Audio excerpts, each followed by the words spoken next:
தேடினேன்.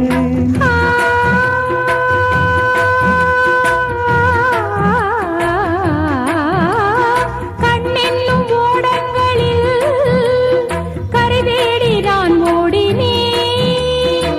கண்ணல் எனும் இதழ் சுவையூட்டுது, காணும் முகம் இன்று என்னை வாட்டுதே.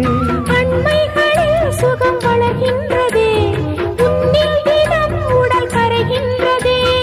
இன்றோடு தீராத பந்தங்கள் கொண்டு வர சங்கீதவானில் சந்தோஷம் பாடும் சிங்கார தேன்குயிலே.